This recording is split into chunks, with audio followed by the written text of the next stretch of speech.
আজকে আমরা দিন জানি না, দিন জানলেও মানি না, শিখলেও নিজের আমলে আমরা বাস্তবায়ন করি না।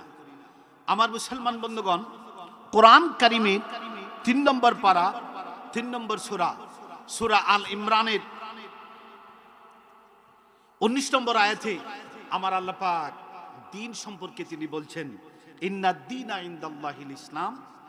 আমার আল্লাহ পাক, আপনার আমার আল্লাহ আমাদেরকে ইসলাম কি শিখিয়ে দিচ্ছেন। আল্লাহ বলছেন, নিশ্চয়ই আমার পক্ষ থেকে নির্ধারিত, আমার পক্ষ থেকে একমাত্র মনোনীত, আমার পক্ষ থেকে আমার গোলাম বান্দা বান্দির জন্য আমি আল্লাহর মনোনীত পূর্ণাঙ্গ জীবন বিধান হচ্ছে ইসলাম। জোরে কোন কি? ইসলাম। আমাদের ধর্মের নাম কি? ইসলাম। এই ইসলামের মৌলিক বিধান হচ্ছে 2টা। সবাই কিন্তু মুখস্থ করে যাবেন। আমরা তো ওয়াজ শুনি, কিন্তু কাজের জন্য কিছু শুনি, পরে ভুলে যাই। আজকে এখান থেকে শিখে যাবেন। ইসলামের মৌলিক বিধান কয়টা? জোরে কোন? আরো জোরে। 2টা। প্রথমটা হচ্ছে ঈমান। প্রথমটা কি? জোরে কোন? আমরা যে শরীয়ত মানি, ইসলামের যে বিধান মানি, আমাদের শরীয়তের পরিভাষায় ঈমান হলো, মানে এই ইসলামের মৌলিক বিধান হলো 2টা। একটা হচ্ছে ঈমান আর একটা হচ্ছে আমল। কয়টা বিধান? প্রথমটার নাম কি? জোরে কোন? ঈমান। দ্বিতীয়টার নাম কি? আমল। প্রথমটার নাম হচ্ছে ঈমান। ঈমানের পরিচয় ইসলামী শরীয়তে ফাইনাল ঈমানা তাসদিকু মুহাম্মাদিন সাল্লাল্লাহু আলাইহি ওয়াসাল্লাম ওয়া বিমা জাআ বিহি মিনাদ দ্বীনি দারুরা। নিশ্চয়ই ঈমান হলো ওই বিষয়, মুহাম্মদ সাল্লাল্লাহু আলাইহি সাল্লাম আপনাদের জন্য, আমাদের জন্য এই দুনিয়ার জমিনে যা কিছু নিয়ে এসেছেন, মনে প্রাণে জীবনের বিনিময়ে মানা এবং দিনের প্রয়োজনে তিনি যা গ্রহণ করার পারমিশন দিয়েছেন, রাসূল করিম সাল্লাল্লাহু আলাইহি সাল্লাম দিনের প্রয়োজনে যা পরিত্যাগ করার আদেশ দিয়েছেন, তার নাম হচ্ছে ঈমান। ঠিক কিনা? জোরে কান। এখন আমরা ঈমান শিখলাম। নবী আমাদেরকে যা দিয়েছেন, নবীকে মানা, আল্লাহ এক, আল্লাহর কোনো শরীক নাই, নবীকে মানা, মুহাম্মদ সাল্লাল্লাহু আলাইহি সাল্লাম দিনের প্রয়োজনে যত বিধান আমাদের জন্য সুন্নাহ স্বরূপ দিয়েছেন, সব কিছু মানা। ঠিক কিনা? কোরআন এবং সুন্নাহ। এখন হচ্ছে আমল। এখন কি? আমল। এই যে আমল, এই আমলটার ভিতরে আমরা অনেক মানুষ মনে করি শুধু নামাজ, রোজা, হজ, যাকাত, দান, সদকা আর নফল রোজা, এগুলাই আমল। তাসবিহ পড়া, বাড়িতে অসুবিধা হলে 20-25 জন হুজুর 40 জন 41 দিনে খতম দেওয়া, এটা আমরা মনে করি বর্তমানে আমল। না বন্ধু, আমল হচ্ছে নামাজ, রোজা, হজ, যাকাত। পাশাপাশি আমার আল্লাহ পাক কোরআন কারিমে বলছেন, কুনতুম খায়রা উম্মাতিন উখরিজাত লিন-নাসি তা'মুরুনা বিল মা'রুফি ওয়া তানহাউনা আনিল মুনকার। আমার আল্লাহ পাক শিখিয়ে দিয়েছেন, আমার প্রকৃত গোলামদের আমল হলো, কাজ হলো, তাদের মূল টার্গেট হলো, তারা আমার কাছে প্রকৃত অনুসারী, শ্রেষ্ঠ জাতি। যখন তারা ন্যায় কাজ করে, ন্যায় কাজে মানুষকে উৎসাহ উদ্দীপনা দেয়, অন্যায় কাজ করে না, অন্যায় দেখলেই বাধার প্রাচীর হয়ে দাঁড়ায়। ঠিক কিনা কন? আমার মুসলমান বন্ধুগণ, এই দুনিয়ার জমিনে আমাদের সমাজে অন্যায় আছে না নাই? সব মনে হয় আল্লাহর ওলি। ঠিক কিনা? হ্যাঁ, আছে তো। এই অন্যায় কাজ থেকে ফিরে রাখা হচ্ছে ইসলামের মৌলিক বিধানের দ্বিতীয় বিষয়। আমার মুসলমান বন্ধুগণ, আমরা সবাই ন্যায়ের পক্ষে, আমরা সবাই ভালো কাজের পক্ষে। কোন মানুষ যদি খারাপ কাজ করে, সুযোগ পাইলে তার জাতা মাইরা গর্জনায় ধরি। ঠিক কিনা? আর কেউ যদি না দেখে আর নিজের যদি একটু লাভ হয়, তো সব যাইস। ঠিক কিনা? কর এরকম আছে না নাই? আমার মুসলমান বন্ধুগণ, এইরকম মন মানসিকতা যদি থাকে তাহলে তিনি ইমানের ভিতরে নাই, ইসলামের ভিতরে না, ইসলামের জোরে কোন ইসলামের কি বাইরে। আমি একটা এক্সাম্পল দিচ্ছি কারা ইসলামের ভিতরে আর কারা ইসলামের বাইরে। মুসলমান বন্ধুগণ, মনসুরনগর নাকি, এই মনসুরনগর চৌধুরী বাজার থেকে কয়েকজন উলামায়ে কেরাম সিদ্ধান্ত নিলেন আগামী দিন শাহজালাল রহমতুল্লাহ আলাইহির মাজার জিয়ারতে যাবেন। 40 সিটের একটা বাস তারা রিজার্ভ করলেন। এই 40 সিটার বাসে 10 জন পীর, কয়জন? 10 জন মুফতি, 10 জন মুহাদ্দিস আর 10 জন মসজিদের ইমাম, সবাই 40 জন উঠছেন। যাবেন কোথায়? শাহজালালের মাজারে। এখন আপনারা সিলেট যান শেরপুরের দিকে না ওই দিকে? ফেঞ্চুগঞ্জের দিকে। ফেঞ্চুগঞ্জেরও তো কুশিয়ারা নদী আছে, ঠিক কিনা? আমার মুসলমান বন্ধুগণ, 40 জন উলামায়ে কেরাম, পীর বুজুর্গ সবাই গাড়ির সিটে বসতেন প্যাসেঞ্জার হয়ে। আচ্ছা বলেন তো, এই গাড়ি এত দামি দামি আল্লাহওয়ালা ব্যক্তি, এই গাড়ি বরকতি না?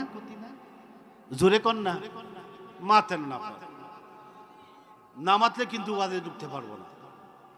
বাচ্চারা বসো, বসো, বসো। এই বসে যদি ফসরাবে ধরে সে শ্বশুর বাড়ি যাইতে পারতাম না। মুসলমান বন্ধুগণ, এই বরকতি গাড়ি পীর সাহেবরা গাড়িতে বৈশা জিকির শুরু করছে, দমের জিকির। মুহাদ্দিস কোন হাদিস পড়া শুরু করছেন, ইমাম সাহেব কোরআন তেলাওয়াত, জিকির, তাসবিহ, তাহলিল চলছে। এই গাড়ির তো বিপদ আসার কথা নেই, জোরে কন। কিন্তু আমার মুসলমান বন্ধুগণ, এই 40 সিটের বাসে ড্রাইভারটা হচ্ছে মাতাল। ড্রাইভার কি? প্রতিদিন খায় একটা ট্যাবলেট, এদিন খাইছে 2টা। প্রতিদিন খায় 1 লিটার, এদিন খাইছে 4 লিটার। খায়া গাড়ি দিছে রওনা। চলতে চলতে মনে করেন ফেসুগঞ্জে ব্রিজে উঠার কথা, ব্রিজে না উঠা ড্রাইভার সাহেব মাথাল তো দিছে ব্রিজের নিচের দিকে চাইয়া, গাড়ি ভাঙছে, ড্রাইভার মরছে। আমি আপনাদের কাছে জানতে চাই, ওই গাড়ির প্যাসেঞ্জার কি সুস্থ? জোরে কান, সব শেষ। আমার মুসলমান বন্ধুগণ, এই 40 সিটের বাসের ভিতরে 40 জন উলামায়ে কেরাম, পীর বুজুর্গ সবাই আল্লাহর নামে তাসবিহ পড়েছেন, কোরআন তেলাওয়াত করেছেন, হাদিসের দর্শ দিয়েছেন, তাসবিহ তাহলিল করেছেন। কিন্তু তাদের গাড়ি চালক মাতাল হওয়ার কারণে সবাই জলে ডুবে মরেছে। হ্যাঁ মুসলমান বন্ধুগণ, আজ থেকে ওয়াদা করতে হবে, কে কোন দিকে যাবে, কে কোন দিকে চলল, কে কোন দলের, কে কোন পীরের মুরিদ, কে কাকে অনুসরণ করে, এই বিষয়টা আপনার জন্য প্রযোজ্য নয়। বরং আপনি যে একজন মুসলমান, আপনি হালাল খান না হারাম খান, না আপনি ভালো পথে আছেন না মন্দ পথে আছেন, আপনি সত্য কথা বলেন কিনা, আপনি ভালো কাজ করেন কিনা, ভালো কাজে মানুষকে সহযোগিতা করবেন কিনা, আপনি মুসলমান, আপনি খারাপ কাজ থেকে বিরত আছেন কিনা, খারাপ কাজে আপনি বাধা দেন কিনা, এই বিষয়ের উপর সিদ্ধান্ত নিয়ে আপনাকে সিদ্ধান্ত নিতে হবে। আপনার পরিবার বর্গ, আপনার সমাজ, আপনার বাড়ির ভিতরে আপনার মাঝে ইসলাম রাখতে হবে। এই ইসলাম দ্বীন, ইসলামের ভিতরে যদি আপনি থাকেন, আপনি যদি আপনার পরিবারকে গঠন করেন, আপনার পরিবার থেকে একটা গ্রাম আলোকিত হবে, এই গ্রাম থেকে একটা শহর আলোকিত হবে, এই শহর থেকে একটা পুরো থানা আলোকিত হবে, এই থানা থেকে পুরো জেলা ইসলামী দ্বীনের হুকুমত কায়েম হবে। আপনার এই প্রচেষ্টায় একদিন হতেই পারে সারা বাংলাদেশের 18 কোটি মুসলমানের ড্রাইভিং সিটে একজন পীর বুজুর্গ, কোরআনে হাফেজ, ওলামায়ে কেরাম গিয়া বসতে পারে। কোনটি কিনা?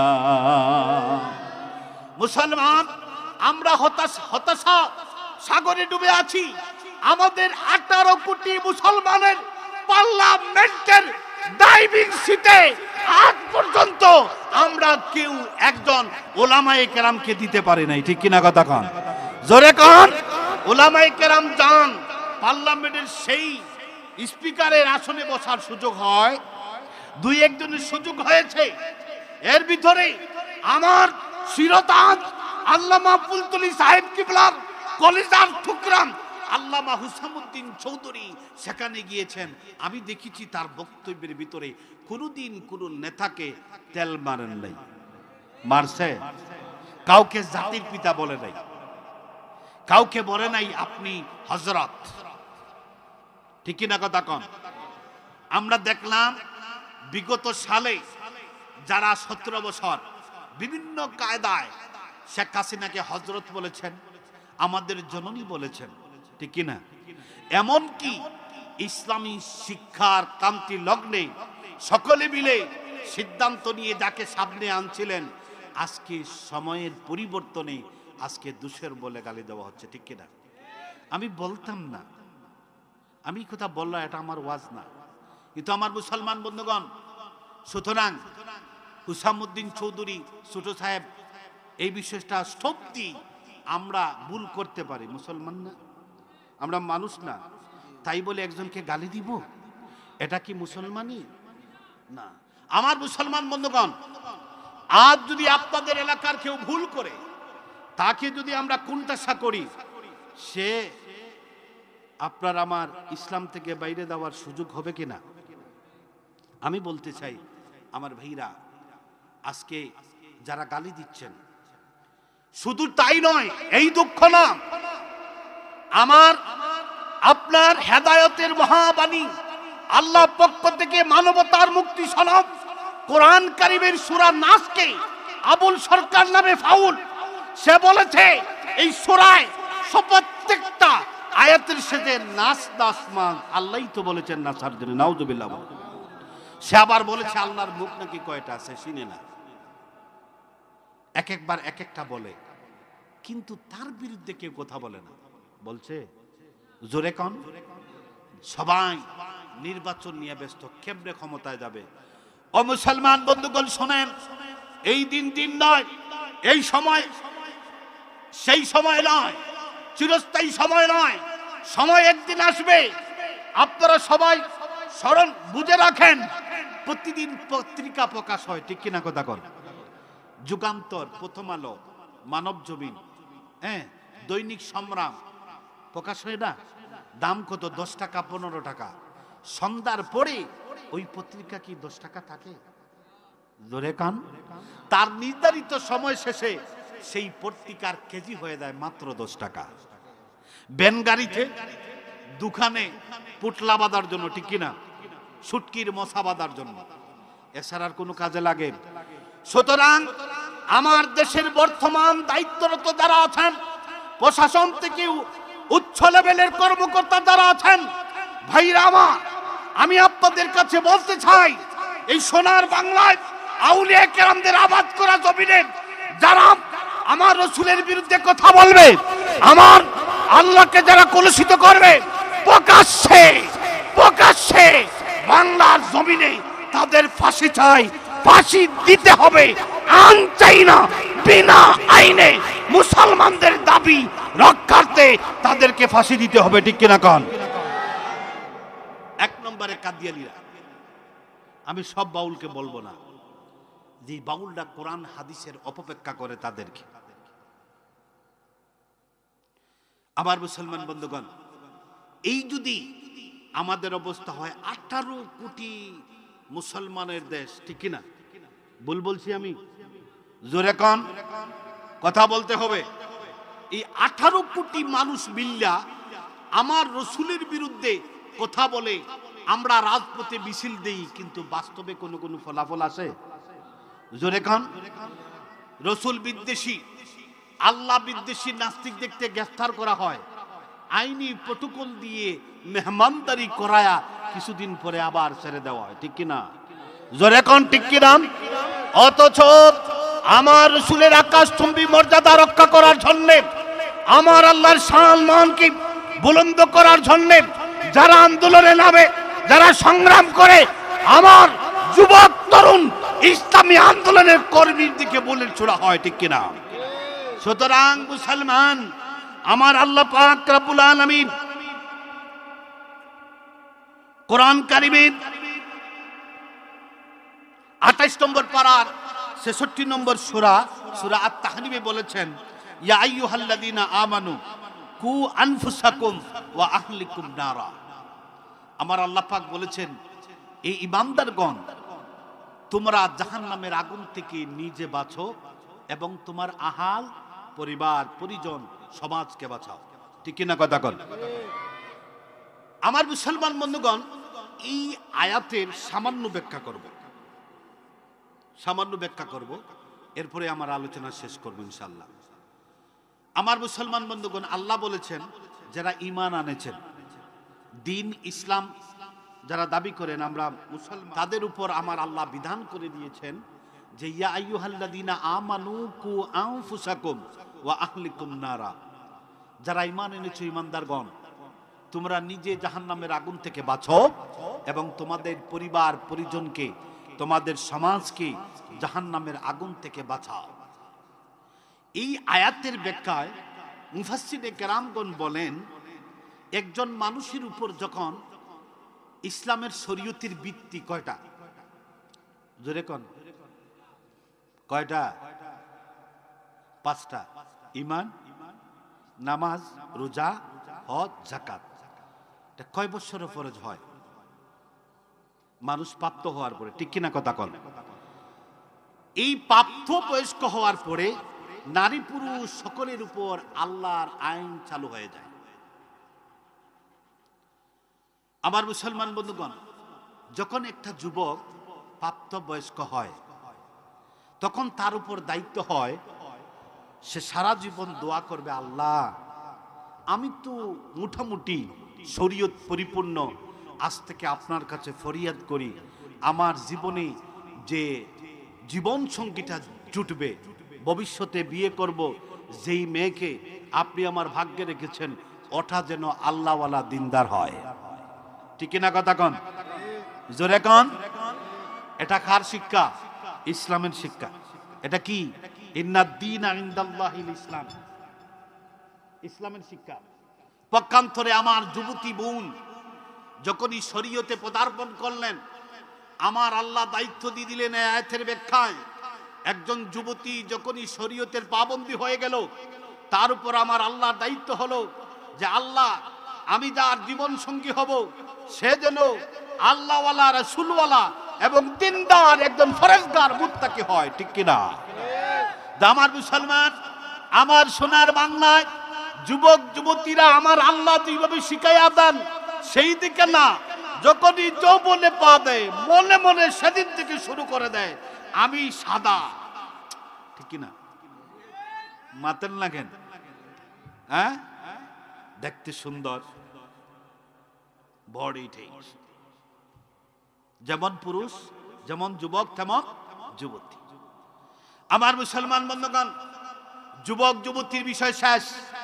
এখন আমার বয়সী 40 বছর যারা, 40 বছরই যারা বউ পাইছি না, 40 বছর যারা যারা বিয়ে করছেন, বউ পাইছেন তো?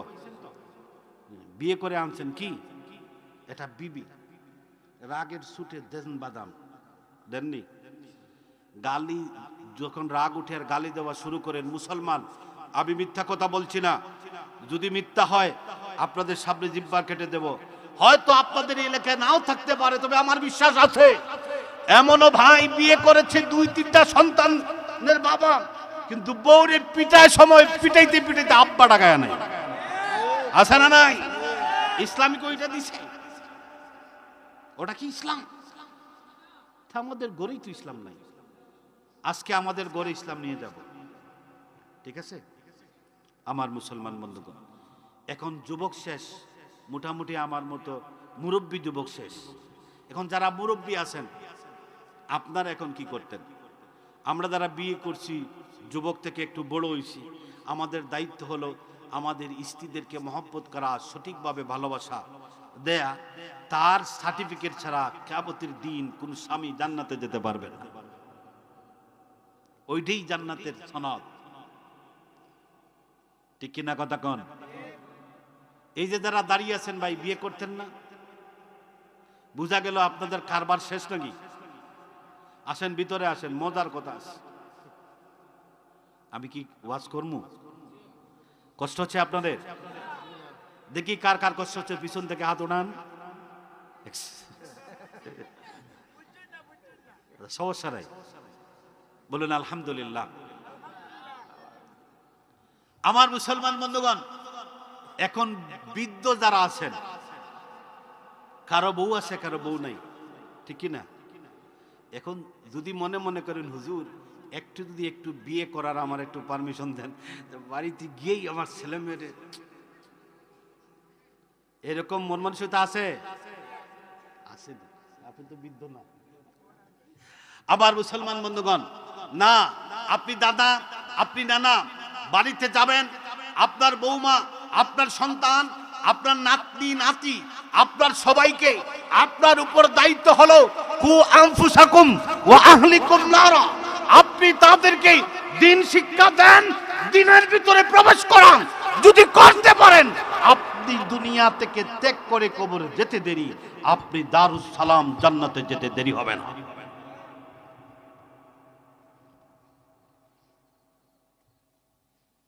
আবার মুসলমান বন্ধুগণ, এই জান্নাতে যেতে হলে প্রথমে কোথায় যেতে হয়? জোরে কন্যা, কবরে না ডাইরেক্ট জান্নাতে যাবেন? জোরে কন, একটু শিখি আমরা, মাথে না। জান্নাতে যেতে হলে ডাইরেক্ট কি জান্নাতে যাব, না আগেই জান্নাতি শুরু হয়? পরকালের যুগ কবর থেকে শুরু। এই কবরে কাউকে ভালোবাসা দিবে না ভাই, কাউকে নতুন দামান, আমাদের সিলেটি ভাষায় কি দামান, আমি জামাই বলি আর কি, নতুন জামাইরে যেভাবে আদর করা হয় সেখানে আদর করা হবে না। সেখানেই আপনার গুণ, কোয়ালিটি এবং ইমানের উপর ভিত্তি করে সেই কবরে আপনাকে আল্লাহ রাব্বুল আলামিন ভালো ব্যবহার করবেন। এজন্যই এই দুনিয়া থেকে যাওয়ার আগে ভাই টার্গেট ঠিক করেন, আগে নিজে ইসলামে আছে কিনা।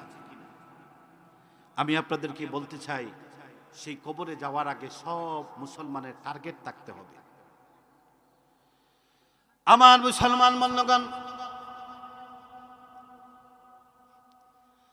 আমি আপনাদেরকে একটি ঘটনা বলছি। এই জগতে আমার আল্লাহর পক্ষ থেকে একজন জগৎ বিখ্যাত আল্লাহর ওলি, নাম যার আমের বিন আনাস রাদিয়াল্লাহু রাহমাতুল্লাহ আলাইহি। আল্লাহর ওলি আমের বিন আনাস রাহমাতুল্লাহ আলাইহি বিয়ের যখন বয়স হয়ে গেল, আল্লাহর ওলির ইচ্ছা ছিল রাব্বুল আলামিন, আল্লাহর কাছে ফরিয়াদ করে, রাব্বুল আলামিন আমার বিয়ের বয়স হয়েছে, আপনি আমাকে এমন একটি মেয়ে সন্ধান দেন, আমার ভাগ্যে এমন একটি মেয়ে আপনি রেডি করে দেন, যেই মেয়ে হবে দিনদার, যেই মেয়ে হবে আল্লাহওয়ালা, যেই মেয়ে হবে কোরআনওয়ালা, যেই মেয়ে হবে আমার রাসূলের সুন্নাহ এবং আপনার কোরআনের আশিক হবে, এই ধরনের একটি মেয়ে রাব্বুল আলামিন আপনি আমার ভাগ্যে নসিব করে দেন। আমার মুসলমান বন্ধুগণ, কে কথা বলতেছে একটু বন্ধ করেন। আমার মুসলমান বন্ধুগণ, হযরত আমের বিন আনাস রাহমাতুল্লাহ আলাইহি পাত্রী খুঁজেন, কুস্তি 3 বছর হয়ে গেল, 3 বছর তিনি পাত্রী খুঁজেন, আর্থিক অবস্থা ভালো না, এই জন্যই তিনি কোনো ভালো পরিবারে যেতে পারেন না। আমার মুসলমান বন্ধুগণ, সৌন্দর্যতার দিক থেকে মেয়ে হয়, পছন্দ হয়, কিন্তু যখন তিনি বলেন নামাজ তিনি ফরজ কয়টি, কোরআন জানো কিনা, হাদিস বুঝো কিনা, দিনদারিত্ব কেমন, তখন আমি বিন আনাস রাহমাতুল্লাহ আলাইহি বিয়ে করার জন্য পাত্রী তিনি নির্বাচন করতে পারেন নাই। প্রায় 3 বছর হয়ে গেল। যখন তার বয়স 25 বছর বয়সে একদিন জুমার নামাজের পরে মসজিদ থেকে তিনি বাড়ি ফিরে যাচ্ছেন। তার এক বন্ধুর সাথে দেখা হয়ে গেল। তার বন্ধু বলল, ভাই আমর বিন আনাস, তুমি তো আমার বন্ধু, অনেক দিন ধরে শুনেছি তুমি বিয়ে করতে চাও, তুমি পাত্রী খুঁজতেছো। বন্ধু আমার কাছে এমন একটি পাত্র আছে যে 30 পারা কোরআন কারিমের হাফেজা, ও আল্লাহওয়ালা, ও দিনদার ফরেজগার, এমন কি তার আপন বাবা, তার আপন ভাই বোন ছাড়া, আপুর মানুষ ছাড়া, শরীয়তের হালাল যেই মানুষ, ওই মানুষগুলা ছাড়া কোনো পর পুরুষ এই মহিলাকে, নারীকে দেখে নাই, এই পাত্রীকে দেখে নাই। চেহারা আকৃতি মোটামুটি ভালো, কিন্তু তার গুণ তো অনেক ভালো। তুমি আমর বিন আনাস তুমি যা চাও ওই মহিলার ভিতরে তা আছে। বন্ধু আমার, তুমি যদি অনুমতি দাও, আমি তোমার বন্ধু, তোমার জন্য বিবাহের পয়গাম নিয়ে যেতে পারি। হযরত আবির বিন আনাস রহমতুল্লাহ আলাইহি বলেন, বন্ধু এমন যদি হয়, তুমি যা বলেছো তা যদি সঠিক হয়, আমি তোমাকে অনুমতি দিলাম, যাও, আমি পাত্রী দেখব না, আমার পাত্রী দেখা লাগবে না, তুমি যাও। বিবাহের তারিখ তারা যদি রাজি থাকে, কোনই পক্ষে যদি রাজি থাকে, যাও তারিখ রেডি করে দাও, বিবাহের সব ব্যবস্থা করে দাও, আমি রাজি। আমার মুসলমান বন্ধুগণ, সময়ের দিকে লক্ষ্য করে আমি সংক্ষেপ করে বলছি, আল্লাহর ওলি হযরত আবির বিন আনাস রহমতুল্লাহ আলাইহি 25 বছর বয়সে বিয়ের পিড়িতে বসলেন। বিয়ে হয়ে গেল। এইবার ফুল সজ্জা রাত্রি তিনি যখন স্ত্রীর ঘরে প্রবেশ করলেন, আল্লাহর ওলি ওযু করে নামাজের মুসল্লা বিছায়া জমিনের মধ্যে সেজদা দেয়া এবার হাত দুটা আল্লাহর পাকের দরবারে তুলে বলেন, আয় আল্লাহ রাব্বুল আলামিন, আমি বিবাহ করেছি, আমার ঘরে হালাল স্ত্রী আছে, এই মুহূর্তে আপনার যদি হুকুম হয়, আমার স্ত্রীর সাথে ফুল সজ্জা রাত, আজকে আমার বাসর হবে, আমার মিলন হবে। রাব্বুল আলামিন আমার সারা জীবনের সাধনা, আমি যখন দুনিয়াদারি শিখলাম, আমি যখন প্রাপ্তবয়স্ক হলাম, এরপর থেকে আমি আমর বিন আনাস রাব্বুল আলামিন সারাটা জীবন ধরে কত স্বপ্ন বলেছি, কত মনে আশা আমার, আপনার কাছে কোনো কিছু চাই না। আমার স্বপ্ন, আমার আশা, আমার স্ত্রীর মাধ্যমে, মেলামেশার মাধ্যমে এই দুনিয়াতে এমন একটা সন্তান আসবে যে হবে লক্ষ কোটি জনতার রাহবার, এমনকি হাদিসের দর্শদাতা, এমনকি জগৎ বিখ্যাত আল্লাহর ওলি। আমরা কি চাইছি? জোরে কোন আপনারা বুকে হাত ধরে বলেন, এরকম চাইছি না? আমরা তো চাইছি যে মা বাবা যখন বিয়ের বয়স হয়েছে তখন বলছি, আপনি কি বুঝেন, আমি তো অনেক আগেই বুঝেছি। ঠিক কিনা কথা কন? বুঝতেছেন নি আমার কথা? এই দেশে, আমাদের দেশে অনেক মানুষ আছে বিয়ের আগেই মা বাবা দরকার নাই, আছে না নাই? এই ছেলে বসো, এই বসো। কি ফোন আইছে নাকি? এই ফোন আইছে তোমার? অনেক যুবক আছেন, কেউ রাগ করবেন না, দিনে রাইতে মাতেন, আছে না নাই? আপনারা কি রাগ করতেছেন? ভুল করছেন, শুদ্ধ পথে আসার জন্য আমি বলতেছি, কাউকে লজ্জা দেব না। আমার মুসলমান বন্ধুগণ, মা বাবাকে প্রাধান্য দেওয়া হয় নাই। যেই মা, যেই বাবা, আপনি আমি যখন ছোট ছিলাম, আমাদের বাসা ছিল শুধু কান্না, ঠিক না? প্রস্রাবে পায়খানা খাইতেছি, চাইছে আমি খাই, আপনি খান। আমার মুসলমান বন্ধুগণ, সেই ছোট্ট বয়সে আমাদের বাসা কেউ বলতো, বুঝতো না। আমাদের বাসা ছিল কান্না। যখনই কান্না করেছি, বাবাই বুঝেছে আমার সন্তানের পেটে ব্যথা, ঠিক কিনা কন? যেই মা, যেই বাবা মাথার ঘাম পায়ে ফেলে দিয়ে আজকে আমি বাবা হয়েছি, সন্তান আছে আমার, এই সন্তানকে লালন পালন করতে গিয়ে আমি বুঝি, আমার অভিজ্ঞতা থেকে বলছি ভাই, আমার মা, আমার বাবা, আপনার মা, আপনার বাবা কি পরিশ্রম করেছেন তার কোনো তুলনা হয় না। বাইরে আজকে আমার সন্তান অসুস্থ, রাত্রিবেলা আমি মৌলভীবাজার ক্লিনিকে নিয়ে যাচ্ছি, ঠিক কিনা কথা কোন? যখনই অসুস্থ, যখনই সমস্যা, তখনই গেছি। কিন্তু আমার ভাইরা, এমন এক সময় আমরা যখন ছোট ছিলাম, এশার পরেই আর কিছু থাকতো না, এশার নামাজের পরে আর কোনো সুযোগ নাই। জ্বর উঠছে, অনেক অসুস্থ, সারা রাত সেজদায়, খাবার দাবার সব কিছু গুমকে হারাম কইরা, খাবার দাবার সব কিছু রাইকা, চোখের পানি ফালাইয়া শুধু বলতেছে, আল্লাহ আমাকে নাও, আমি বাবাকে তুমি নিয়ে নাও, আমি মাকে তুমি তোমার কাছে নিয়ে নাও, তারপরে আমার ছেলেটারে ফিরাইয়া দাও। ঠিক না কথা কর? সেই মা যখন আপনার বিয়ের বয়স হলো, যখন বিয়ে করতে চান, তখন আপনি মনে মনে করেন এরা তো বুঝে না, আমি তো বুঝি, আছে না নাই? কিন্তু মা বাবা যেটা দিবের বাই ফিটিং, এটা এমন ফিটিং জীবনেও জং ধরে না। বুঝেছেন কথা? জোরে কন। আমার তো 5 বছরের ফিটিং দিছে আমার মা বাবা, জীবনেও ভেজাল লাগে নাই। বুঝেছেন কথাটা? আমি ইঙ্গিতে বলতেছি। আমার মুসলমান বন্ধুগণ, আমরা বলতেছিলাম, সংক্ষেপে সব টাচ দিব, বুঝে নিবেন। যদিও এখানে ঢাকা লেখা, এটা আমার নাম কিন্তু ঢাকা না, কমলগঞ্জ আছে। আমি মসজিদে ইমামতি করি। আপনাদের নতুন ব্রিজ বাজার চিনেননি? কামালপুর ইউনিয়নে তৈলক্ষ বিজয় সরাপুর উমরপুর জামে, যে আমার মতল্লি সাহেব আছেন। আমি আপনাদেরকে বলতে চাই, বাইরা লেখে ঢাকা, এটাও যে 21 টিভি বাংলাদেশ টেলিভিশনগুলা তো ঢাকা, ঠিকই না কথা কন? এই জন্য সিস্টেমে লিখে ফেলছে, কেউ মনে করবেন না। যেহেতু আমি মৌলভীবাজার কমলগঞ্জের সন্তান হিসাবে, এটাও আমার এলাকা।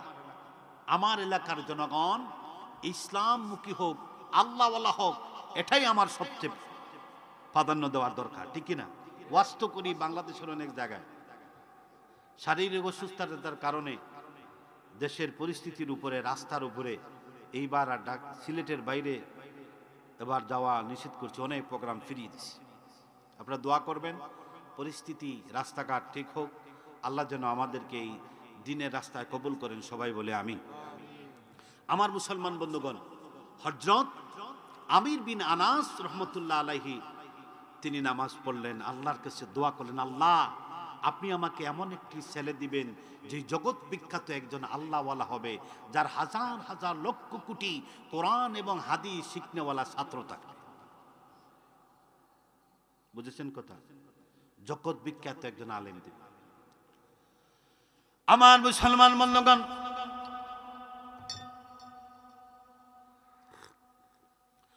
হযরত আমির বিন আনাস রহমতুল্লাহ আলাইহি যখনই নামাজ শেষ করে মুনাজাত করে স্ত্রীর কাছে গেলেন, স্ত্রীর মাথার কাপড়টা, ঘুমটাটা তিনি যখন সরালেন, স্ত্রীর মাথার ঘুমটাটা সরানোর পরে তিনি অজ্ঞান হয়ে গেলেন।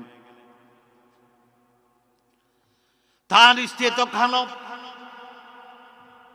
তিনি মনে মনে ভাবেন, আমার বন্ধু বলেছে মোটামুটি সুন্দর, এত সুন্দর না, আবার তো খারাপ না, শ্যামলা আকৃতির, কিন্তু এখন দেখি আমার স্ত্রী এত কালো, আমি স্বামী হিসাবে তার প্রতি আমার ভালোবাসা জাগবে না, আমি স্বামী হিসাবে তার প্রতি কোনো আকর্ষণ হবে না। রাব্বুল আলামিন এমন একটি মেয়ে আমি বিয়ে করেছি, এই মেয়ের সাথে যদি, আমার স্ত্রীর সাথে যদি আমি ঘর সংসার করি, তার প্রতি কোনো আমার ভালোবাসা জন্মাবে না, তার প্রতি কোনো আমার আকর্ষণ জন্মাবে না। এই যদি হয়, রাব্বুল আলামিন আমি স্বামী হিসাবে আমার স্ত্রীর প্রতি জুলুম হয়ে যাবে। আর আমি যদি আমার স্ত্রীর প্রতি জুলুম করি, কিয়ামতের দিন রাব্বুল আলামিন আপনার কাছে আমার ঠিকানা হবে না, জাহান্নামে হবে। হযরত আমির বিন আনাস রাহমাতুল্লাহ আলাইহি এইবার সিদ্ধান্ত নিলেন, তিনি ঘর থেকে বের হয়ে যাবেন। তার স্ত্রী বিছানা থেকে, নির্ধারিত স্থান থেকে উঠে দাঁড়িয়ে স্বামীর কাছে হাত ধরে বলেন, স্বামী আমার, আপনি আমার বৈধ স্বামী, আমি আপনার বৈধ স্ত্রী। ও আমের বিনানা শোনো, যেই আল্লাহ তোমাকে সুন্দর করে সাদা আকৃতি করে তৈরি করেছেন, সেই আল্লাহ আমাকে কালো রঙের তৈরি করেছেন। স্বামী গো আমার, আমাকে আল্লাহ কালো রঙের তৈরি করেছেন। এই কালো রঙের তৈরিতে আমার কোনো হাত নাই। যে আল্লাহ আপনাকে সাদা বর্ণের চমৎকার সুন্দর চেহারার অধিকারী বানায়াছেন, সেই আল্লাহ আমাকে বানায়াছেন। স্বামী আমার, আমি মানলাম কালো, আপনার মতো সুন্দর জানা। শুনুন আমার স্বামী, আমি আপনাকে আল্লাহর উপর সাক্ষী রেখে, আল্লাহ নামে সাক্ষী রেখে, রসুলের ভালোবাসার প্রতি শ্রদ্ধা রেখে আমি আপনাকে বলতে চাই, আমি কালো হতে পারি, কিন্তু আমি আল্লাহর কালামের 30 পারা কোরআনের হাফেজ। আমাকে জীবনে কোনো পর পুরুষ দেখে নাই। আমি এমন এক মহিলা, আমার ভাই, আমার বাবা ছাড়া আমি কোনো পর পুরুষ দেখি নাই, আমাকেও কোনো পর পুরুষ দেখে নাই। এমন কি জিনা বেবিচার আমাকে স্পর্শ করে নাই। স্বামী আমার, মেহেরবানি করে বলি, এই মুহূর্তে আপনার উপর আমার হক, আপনি যদি আমার হক আদায় না করেন, কিয়ামতের দিন আমি আল্লাহর কাছে আপনাকে আসামি বানাবো। কোন আল্লাহু আকবার। আমার মুসলমান বন্ধুগণ, হযরত আমির বিন আনাস রাহমাতুল্লাহ আলাইহি করে প্রবেশ করলেন। এক পর্যায়ে স্বামী স্ত্রীর মেলামেশা হয়ে গেল। ফজরের নামাজ পড়ি হযরত আমির বিন আনাস রাহমাতুল্লাহ আলাইহি তিনি মনে মনে সিদ্ধান্ত নিলেন, আমি আর এই বাড়িতে থাকবো না, আমি আমার বাড়িঘর সব ছেড়ে চলে যাব। তিনি বাড়ি থেকে রওনা দিলেন। বাড়িতে তিনি আর আসেন না। এদিকে স্ত্রী মনে মনে ভাবতেছেন, ফজরের নামাজের পরে হয়তো আমার স্বামী, হয়তো আমার সারি হাঁটতে গেছে, হাঁটা ফেলা করে ঘরে চলে আসবে। আমার মুসলমান বন্ধুগণ, কিন্তু আমির বিন আনাস রাহমাতুল্লাহ আলাইহি ঘরে প্রবেশ করলেন না। বাড়ি থেকে অনেক দূর চলে গেলেন। একদিন, 2 দিন, 3 দিন না, বছরের পর বছর, 25 বছর বয়সে বিয়ে করলেন। বিয়ের রাত্রি তিনি বাড়ি থেকে বের হয়ে গেলেন। অনেক দূর নির্বাসনে আছেন, বাড়ির দিকে আসেন না। 25 বছর পর, বিয়ের 25 বছর পর হঠাৎ তিনি সিদ্ধান্ত নিলেন, আমি তো বিয়ে করে স্ত্রী আমার বাড়িতে রেখে এসেছি, হয়তোবা আমার স্ত্রী আমার জন্য এতদিন অপেক্ষা করবে না, চলে যাবে। আচ্ছা বলেন তো, 20-25 বছর কোন স্ত্রী কি স্বামীর জন্য অপেক্ষা করে? জোরে কন না, করবে? আমাদের সমাজের স্বামী যদি 2-3 দিনে যদি 2 বার ফোন না দেয়, পরের দিন ওই বউ হয়, আমি আর থাকতাম না বা, ঠিক না কথা কন? আর 3 দিন যদি কথা বন্ধ করে, তে তো আর সমস্যা। একবারে দেওয়ার কথা, পুরুষে তালাক দিয়া দে, তাই ঠিক না? ম্যাডাম দিয়ে দেন, আছে না নাই? জোরে কন। কিন্তু ইসলামে তো, দিন ইসলামে তো ম্যাডাম তালাক দেওয়ার কোনো অধিকার রাখেননি। আমাদের সমাজে একজন ভাইরাল, নাম বলছি না, আচ্ছা বলে দিচ্ছি, আবু তো আদনান, স্ত্রীর সাথে যোগাযোগের ঘাটতির কারণে তালাক হয়ে গেছে, আবার তিনি বিয়ে করে ফেলছেন, আছে না নাই? বলেন তো, তিনি কি ইসলামের ভিতরে আছেন না বাইরে? কিন্তু আহলে হাদিসের তাদের তরিকায় কিন্তু সঠিক আছে। তাদের ফতোয়া হচ্ছে, আপনি একই বৈঠকে যদি 3 তালাক দেন, তো 1 তালাক হবে। আমি এদিকে যাচ্ছি না। আমার মুসলমান বন্ধুগণ, এখানে যারা আছেন, মেহেরবানি করে এই কথাটা কেউ মিডিয়াতে দিবেন না, কারণ এটা আমাদের ঘরের ওয়াজ। আচ্ছা বলুন তো, আপনাদের দাদার আমল থেকে আমরা শিখে এসেছি যে তালাক যদি 3টা বলে ফেলে শেষ, ঠিক না? আমিও যে লেখাপড়া করেছি, কোরআন হাদিস ফিকহ যতটুকু আমি ঘাটাঘাটি করেছি, যতটুকু জ্ঞান অর্জন করেছি, আমার ফতোয়া দেওয়ার অধিকার রাখি না। তবে ফতোয়া বলতে পারি যে কোনো মানুষ যদি রাগ করে হোক আর গুসা করে হোক, তাড়াতাড়ি একই বৈঠকে যদি 3টা তালাক দেয়, শেষ। আচ্ছা বলেন তো, কেউ কি স্ত্রীকে বলে স্ত্রী আই লাভ ইউ এক তালাক এইভাবে বলবে? জোরে কোন না, কোন জোরে। আমাদের দেশে তো ঝগড়া লাগলে এই তোরে দিলাম, তোর মারও দিলাম, তোর দাদিরও দিলাম, আছে না নাই? জোরে কোন আছে রে? রাগের ছুটে তোরেও দিছি, তোর মারে দিছি, তোর দাদিরে দিছি। আচ্ছা, বিয়ে করছেন আরেক বেচারির মেয়ে, আরেক মহিলার মেয়ে, আরেক মহিলার নাতি, আপনি বিয়ে করছেন, তার মার কেমনে তালাক দেন? দাদিরও দিয়ে দেন, আছে না নাই? এখানে ইসলাম নাই।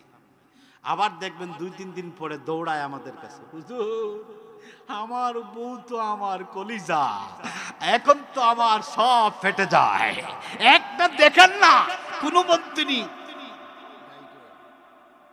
ঠিক না কোন? আছে না নাই?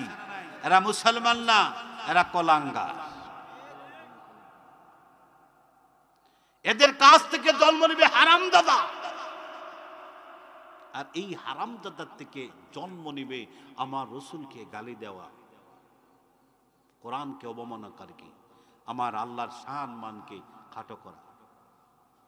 আমার মুসলমান বন্ধুগণ, আপনারা রাগ করবেন না, আমাদের দেশে সুশীল সমাজ যারা আছে বর্তমানে, যারা আউল বাউল নামে যাদেরকে সেলিব্রিটি করা হয়, তিনি আধ্যাত্মিক গুরু, খোঁজ নিয়ে দেখেন আধ্যাত্মিক গুরুর বিয়ের কোনো হিসাব নাই, সকালে করে আর বিকালে সারে, পরের দিন আবার ধরে, ঠিক না? ধরে খান।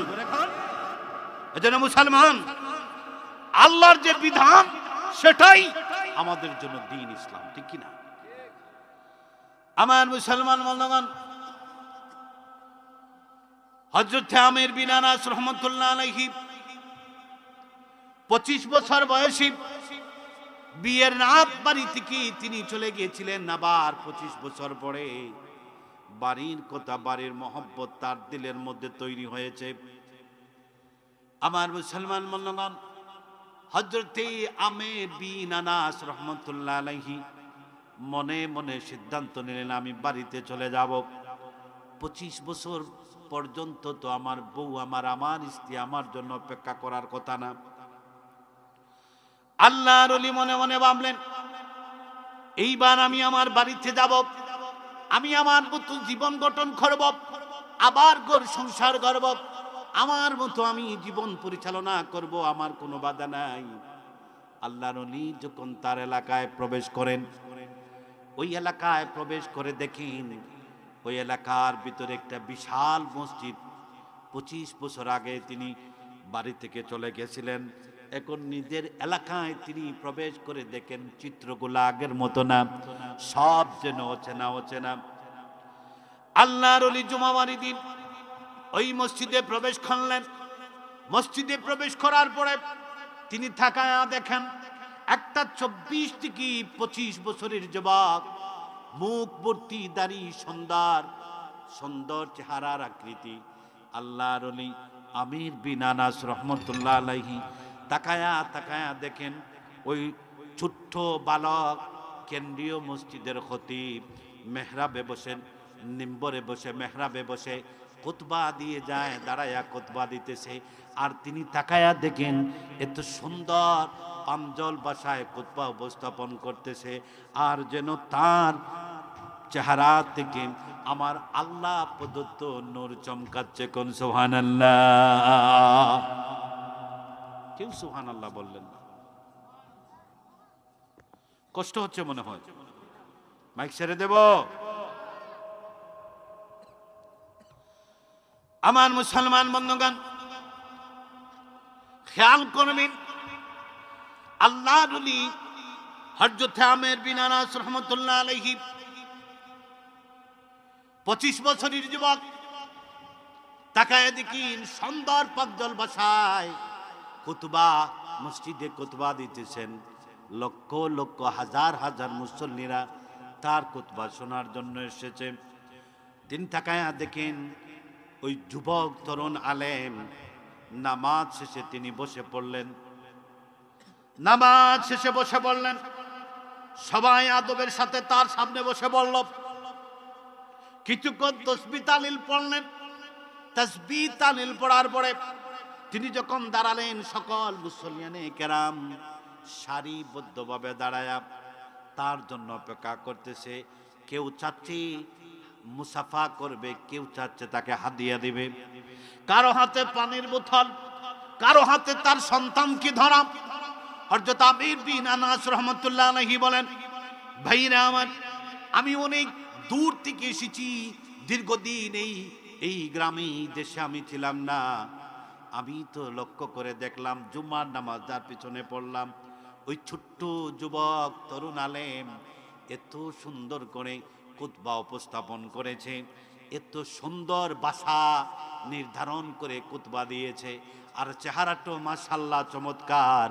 তার দিকে যত তাকাই ততই যেন দেখি আমার আল্লাহ প্রদত্ত নূর চমকায়। হ্যাঁ মুসল্লি ভাইরা, আমি জানতে চাই ওনার বাড়ি কোথায়, ওনার কাছে আপনারা কেন এসেছেন, তার পরিচয় দেন। তার বাবার নাম কি, তার বাড়ি কোথায়, তার এলাকার নাম কি, পরিচয় দেন। মুসল্লিরা বলেন, চাচা বা আঙ্কেল, আপনি কোথা থেকে এসেছেন? আপনাকে তো আমরা চিনি না, আমরা চিনি না। আপনাকে বলতেছি, তিনি হলেন জগৎ বিখ্যাত আলেম। বয়স কম হতে পারে, এই মুহূর্তে এই সারা দুনিয়ার ভিতরে তার সমতুল্য, তার সমকক্ষ কোনো আলেম কেউ নাই। আসতে বলেন সুবহানাল্লাহ। দূরে বললে পেট খালি হইব, ঠিক না? সিন্নির পুটলা আসেনি রে ভাই, এটা মানে ছোট ছোট হয় নাকি? আমার মুসলমান বন্ধুগণ, আমি বলতে চাই শুনুন, হযরত আমির বিন আনাস রাহমাতুল্লাহ আলাইহি এইবার তাকায়া দেখলেন এই কেন্দ্রীয় মসজিদের খতিব, 24 থেকে 25 বছর যার বয়স, সব মুসল্লিদের সাথে সাক্ষাৎ করে তিনি যখন সাক্ষাৎ করলেন, সাক্ষাৎ শেষে ওই জগৎ বিখ্যাত ওলামা আলেম তিনি মসজিদের একটা নির্ধারিত স্থানে বসে পড়লেন। আমর বিন আনাস তাকায়া দেখেন সাদা দাড়িওয়ালা, লম্বা, অনেক বড় বয়স্ক মানুষ, বৃদ্ধ মানুষ, সব বুখারী শরীফ, কোরআন শরীফ দিয়ে তার সামনে বসে পড়েছে। তিনি তাকায়া দেখলেন এত সুন্দর ভাষায় তিনি বুখারী শরীফের দর্শ দিচ্ছেন, কোরআনের ব্যাখ্যা খোলা বুঝিয়ে দিচ্ছেন। উস্তাদের বয়স মাত্র 25 আর ছাত্রের বয়স অনেক বেশি, কেউ 60 বছর, কেউ 70 বছর, কেউ 40-50, আবার কেউ তার সমতুল্য বয়সের সমতুল্য। তিনি অপেক্ষা করেন তার সাথে কথা বলার জন্য, আর মনে মনে আফসোস করেন, কি করলাম আমি, যদি আজ থেকে 25 বছর আগে আমি যদি অভিমান করি, ঘৃণা করে, আমার স্ত্রীকে উপর ঘৃণা করে অভিমান করে আমি যদি আমার বার থেকে না যাইতাম, কি ভুল করলাম, আফসোস আফসোস এইভাবে করতেছেন। আর বলতেছেন, আমি যদি এই ভুল না করতাম তাহলে হয়তো আমার আল্লাহ তাআলা এই জগৎ বিখ্যাত একজন আলেমের মতো আমার একটা সন্তান দিতে পারতেন, ঠিক কিনা? পারতেন কিনা? পারতেন। এখানে যারা আছেন সবাই ভুল করেছি, আমরা এরকম সন্তান চাইছি না। চাইছি? জোরে কন না। মোটামুটি যদি একটু ব্রেইন বালা হয় তাহলে কেজিত দিয়া দিছি। সকালবেলা আর মক্তব নাই, ভুল বলছি নি বা? দাওয়াত দিয়েন না, সমস্যা নাই, কিন্তু আইস খইমু বলবো।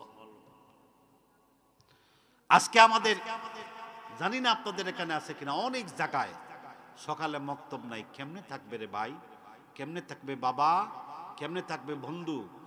বাচ্চাদের মা বাবার ঘুম 10:30টায়। জোরে কোন? এনে তো অনেক ভাই বন্ধুরা আছেন, মনে মনে ভাবতেছেন, যদি আমি ঠিক কই তাহলে আমার বাড়িতে গেলে হইব, এনে ঠিক কইই লাগে না, এখন বাইরে থাকো। সব কি বাইরে থাকবেন না? ঘরে ঢুকার মতো স্বাধীনতা আছে? হাত উঠান। ছোট ছোট বাচ্চারাও তুলছে। যাই হোক যাই হোক, আল্লাহ কবুল করুক, সবাই বলে আমিন। আমার মুসলমান বন্ধুগণ, রাগ করছেন আপনারা? হযরত আমির বিন আনাস রাহমাতুল্লাহ আলাইহি তিনি এবার মনে মনে চিন্তা করলেন, কি করলাম, আফসোস, আমি যদি এই ভুল না করতাম তাহলে আমারও তো ছেলে এরকম হতে পারত। আমার মুসলমান বন্ধুগণ, হযরত আমির বিন আনাস রাহমাতুল্লাহ আলাইহি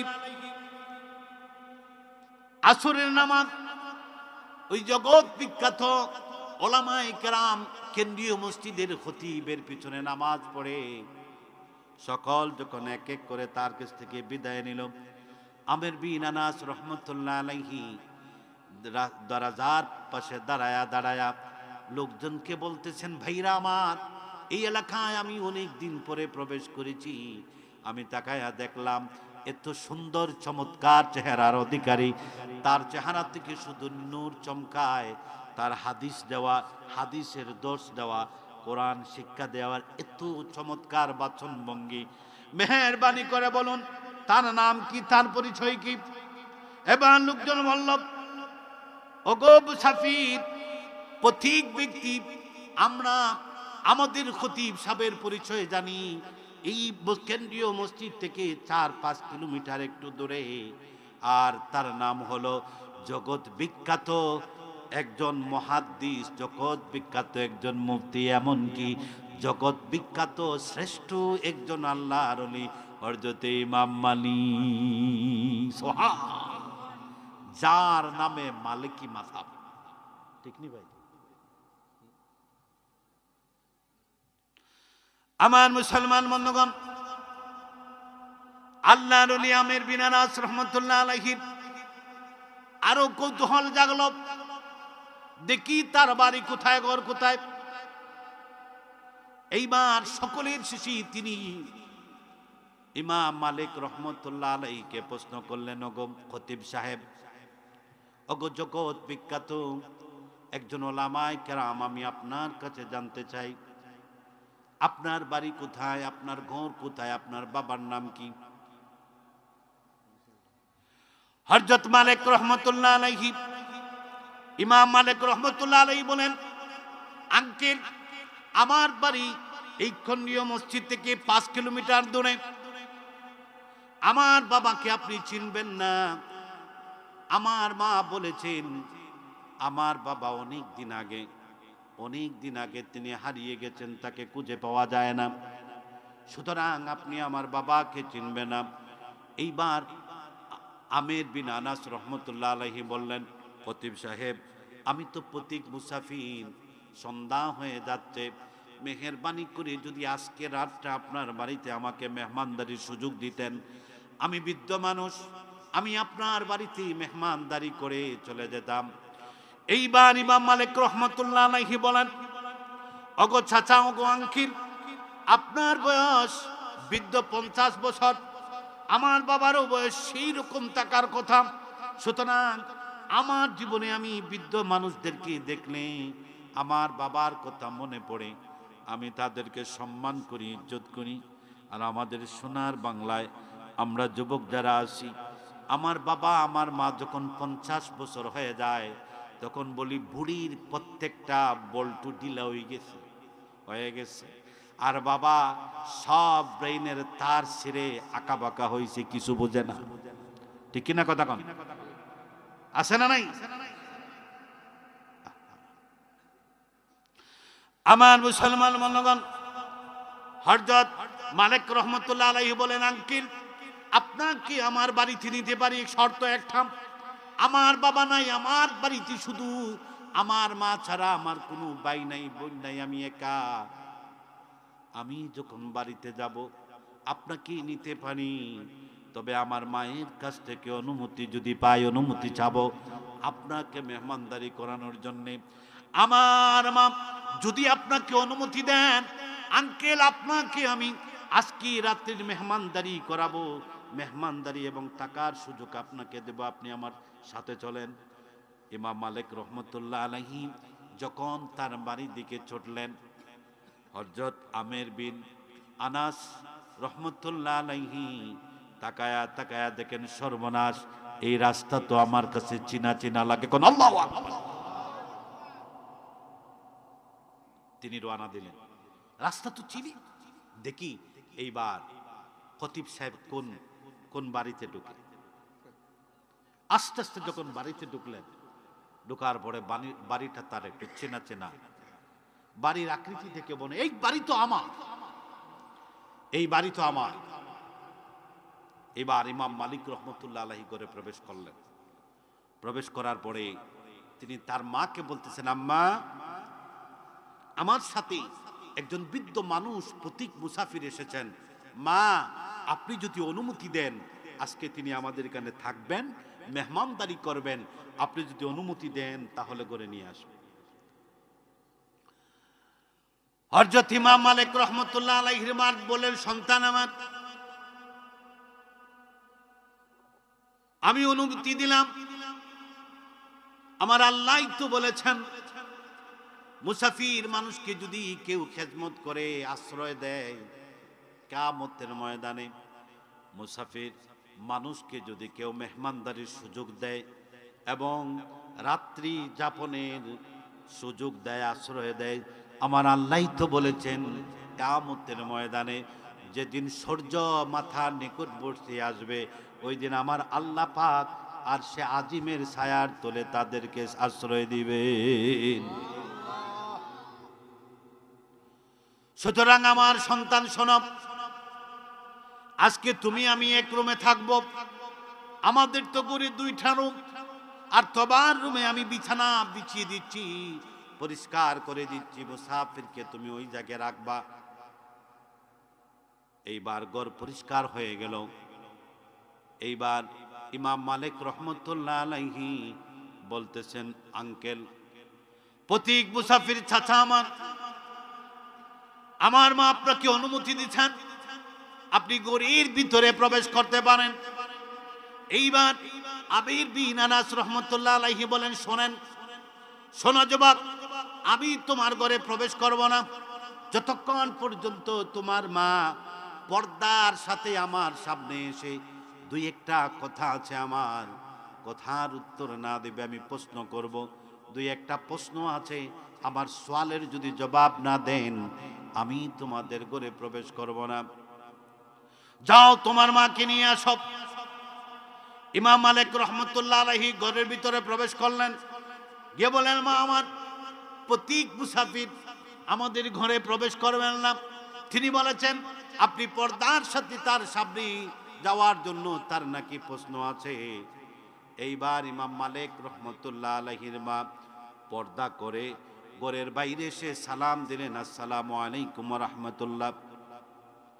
হযরত আমির বিন আনাস রহমতুল্লাহ আলাইহি বলেন, এই মহিলা সত্যি করে বলো, এই বাড়ি তো আমার, 25 বছর আগে আমি আমার বাড়ি থেকে অভিমান করে গেছি, কোন দিন কখন তোমরা আমার বাড়ি ঘর দখল করেছ বলো।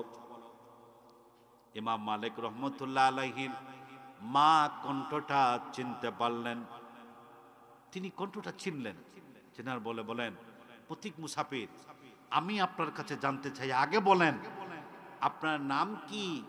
আমির বিন আনাস? তিনি বলেন, হ্যাঁ আমার নাম আমির বিন আনাস। তোমরা কতদিন ধরে আমার বাড়িঘর দখল করেছ বলো। এইবার ইমাম মালিক রহমতুল্লাহ আলাইহি মা বলেন, ও আমার স্বামী, আপনি তো আমার স্বামী, আমি আপনার স্ত্রী। মুখটা খুলে এইবার চেহারাটা দেখায়া তিনি আল্লাহু আকবার বলে বলতেছেন, স্বামী আমার, আপনি অভিমান করে চলে গেছিলেন, কিন্তু প্রতিদিন আমি আমার আল্লাহর কাছে আপনার হেফাজতের জন্য সাজদায় গিয়ে আল্লাহর কাছে বলেছি আমার স্বামীকে তার নেক বাসনা পূরণ করায়া আমার সামনে আপনার ফিরিয়ে দিয়েন। সুবহানাল্লাহ। আর আমাদের বউ কি করবে? শরীয়তের বিচার আছে তো, রাগ করলে 3 দিন কথা না বললাম, ঠিক কিনা? জামাই বউয়ের ঝগড়া ইসলাম শিখাইয়া দে, তো তুমি শিখতে নি, শিখো আগে, পরে কাজও লাগবে। যারা বিয়ে করছেন আগে শিখে নেন। যাদের বৃদ্ধ মানুষ, বুড়া মানুষ, তারা আবার বললেন না, বলে হুজুর শিখছি যখন আর একটা দরকার।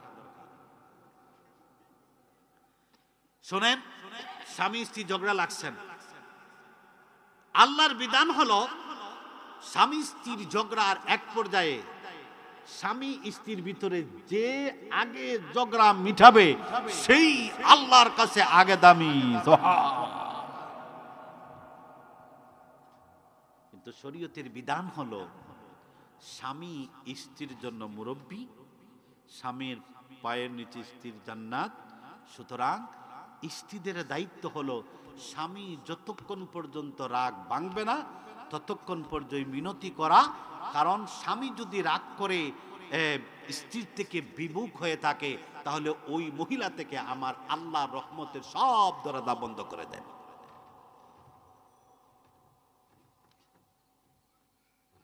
বয়ান তো শেষ দিকে এইছে ইনশাল্লাহ, আমি আর চালাইতে পারতেন না, 12:45 আমাকে আরো আগে বলতে। যাই হোক আমার বন্ধুরা, হযরত আমির বিন আনাস রহমতুল্লাহ আলাইহি তিনি বলেন, তাহলে তুমি আমার স্ত্রী। ওগো আমার স্ত্রী, 25 বছর আগে আমি তোমার সাথে অন্যায় করেছি, আমি ভুল করেছি, আমি এবার অনুতপ্ত, তোমার কাছে ক্ষমা চাই, তুমি আমাকে ক্ষমা করে দাও। তার আগে বলো, ওই যে যুবক এত সুন্দর চমৎকার এত জ্ঞানী বড় আলেম, এই ছেলে কেমন করে, কি তোমার কেমন সন্তান, তার পরিচয় দাও। এইবার ইমাম মালিক রহমতুল্লাহ আলাইহি হযরত আমির বিন আনাস রহমতুল্লাহ আলাইহির স্ত্রী ইমাম মালিকের মা বলতেছেন, স্বামী আমার, আপনি ফুলসজ্জার সাথে আমার সাথে আপনি সহবাস করেছিলেন, অভিমান করে আপনি চলে গিয়েছিলেন, আমি প্রতিদিন তারপর থেকে আল্লাহর কাছে বলেছি, আল্লাহ আমি তো একজন কোরআনে হাফেজা, আপনি তো বলেছেন কোরআন কারীমের অসংখ্য অগণিত মজেজা আছে, আপনি যদি চান আমি আমির বিন আনাসের স্ত্রী আমার স্বামী চলে গেছে, আপনি যদি চান কোরআন কারীমের উসিলায় আমরা স্বামী স্ত্রীর মিলনের মাধ্যমে এমন একটি সন্তান দিবেন যেই সন্তান হবে জগৎ বিখ্যাত আল্লাহর উনি রাব্বুল আলামিন। আমার স্বামীকে যতদিন আমার সামনে আপনি ফিরাইয়া না দিবেন ততদিন পর্যন্ত আমি কথা দিলাম কোনোদিন হারাম বক্তন করব না, কোনো পাপে জড়াবো না, যতদিন বেঁচে থাকবো আপনি যেমনি খুশি হন সেই দিকে চলার চেষ্টা করব। কোন সুবহানাল্লাহ। আমার মুসলমান বন্ধুরা, যেহেতু আমি অগুছালো সময় নিছি, অনেক ওয়াজের মতো আজ ওয়াজ করি নাই, কিছু মনের জ্বালা মিটাইছি, বুঝছেন নি। আগামী দিন সুযোগ হলে আমার ইচ্ছা ছিল সূরা ফুরকান থেকে এবং কয়েকটা সূরা নোট করে নিয়ে এসেছিলাম তাফসীর করার জন্য, কিন্তু আজকে ভাগ্যে নাই, নসিব নাই, জ্বালা উঠে গেছে মনে, মোটামুটি মিটছে। কারণ আজ যদি আমরা যারা শুনেছি ওয়াজ শুনেছি সবাই বাড়িতে যাব ইসলাম নিয়ে, ঠিক আছে? জোরে কন। ইসলামের মধ্যেই ইসলামের প্রথম বিধান হচ্ছে এক মুসলমান আরেক মুসলমানের সালাম দেয়া, ঠিক কি না? স্বামী গড়ে ডুইকা বউরে সালাম দেয়া, জামাই গড়ে ডুইকা বউরে সালাম দেওয়া, ঠিক কি না কন? আজকে সবাই গিয়ে আমরা বাড়িতে, আমার তো বাসায় আজকে বউ নেই, বাড়িতে বউ, বুঝছেন, বেড়াইতে, আমি কিন্তু দিতে পারতাম না। আপনারা যাদের বউ আছে বাড়িতে গিয়া সালাম দিবেন তো ইনশাল্লাহ। এই সালামের মাধ্যমে ইসলাম প্রতিষ্ঠিত হয়। কারা কারা বাড়িতে গিয়া বউরে সালাম দেবেন হাত ওঠান। ছোট ছোট বাচ্চা বাদ চলছে, আচ্ছা তারা ঠিক আছে, লাবুজা তুলছে, যাদের বউ নাই তুলছেনি ওহনি চাচা। আপনি শিখাইবেন বৌমারে, আপনার ছেলেরে শিখাইবেন, নাতি যেটা আছে তারা বিয়ের দিন শিখিয়ে দিবেন, বউরে আগে সালাম দাও মিয়া, তাহলে ঘরটা ইসলামে ঢুকবে, ঠিক আছে? আল্লাহ কবুল করুক, সবাই বলে আমিন।